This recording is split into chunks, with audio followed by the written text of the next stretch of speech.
Շատ հետաքրքիր բան ասեցիք, տեղից հետևություն մի հարց առաջացա, այսինքն մարդը, որ ծնվում է, արդեն ինքը ըստ աստղերի առաջնորդ է կամ բիզնեսում առաջատար է, դա արդեն գրված է նրա մոտ։ Այո։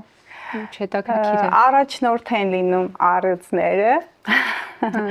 այդ ծեղջուրները բյուրոկրատներն են, նրանք պետական ադմինիստրատիվ, պետություն, ղեկավարություն,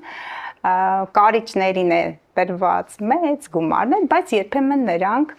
պատպոլնի բիզնես, որ ասում են, այո, նրանք հարկեր չեն վճարում, կարիճները սիրում են։ Բոլոր կարիճները, որ նայում են, հիմա արդեն իրանք գիտեն, կարիճը տամեջ, ինքը միևնույն է, սիրում է հայրիկից վերցնի, մայրիկից վերցնի, եւ կարիճները ամենաշատը կարիճներն են, ժառանգության հետ, խնդիրների հետ, այո։ Լավ, այստեղից մի հատ հարց քեզ տամ, օրինակ կան հաջողակ մարդիկ բիզնեսի մեջ, իսկ կան այնպիսի հորոսկոպի նշաններ, որոնց տրված է ճամփորդությունը, որոնց այդպես ասած կյանքի ուղին կապված է ճամփորդության հետ։ Քանի որ դու տեղյակ ես, որ պրոֆեսիոնալ հաշվարկները իրենք ավելի բարդ են, ամբողջ այդ սխեման է, 10 մոլորակների համադրությունն է, նրանց իրար հետ դիրքավորն է, բայց հիմնականում աղեղնավորին է տրված, առյուծներին, խոյերին, թե ինչ արդեն ոչ են ընտրում, աղեղնավորներ ավելի շատ արկածներ, առյուծները էլիտար վայրեր են հաճախում, այնտեղ են իրենց հանգիստ է կազմակերպում, լիանա մտածում։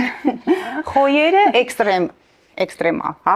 Այսինքն մնացած հորոսկոպի նշանները հիմա ուղղակի հանգստանան չմտածեն ճամփորդությունների մասին։ Ոչ, անձնական տվյալներում արեգակն է կարևոր։ Հետո լուսինը, հա։ Եթե այդպես լիներ, ես հողի տարիքազդության տակ ծնված եմ, բայց պիտի չճանապարհորդեմ, բայց իմ քարտեզը ունի ներդրված, ուղղակի քանի որ ես հող եմ, ես пассив հանգիստ եմ նախընտրում։ Ակտիվ հանգիստ նախընտրում են կրակի ազդեցության տակ ծնվածները։ Օդի, մեկ էլ օդի ազդեցության տակ ծնվածներն, նրանք օդի ազդեցության տակ ծնվածները երևի կիմանան, բայց նշեն ջրհոս, երկբորյակ եւ կշեռք։ Կշեռքները սիրում են էսթետիկ վայրեր գնալ, եթե առյուծը էլիտար վայրերն են, լավագույն հյուրանոցները,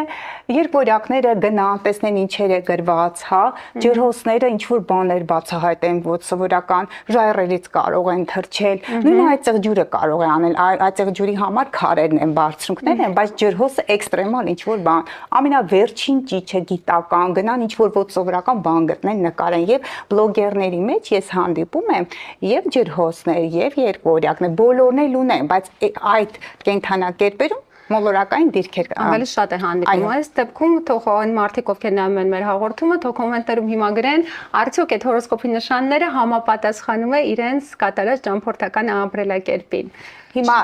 մի ոչ թե ուղում հավելեն, որովհետև ջրի եւ հողի ազդեցության տակ ծնվածներն ասում են մենք էլ ենք սիրում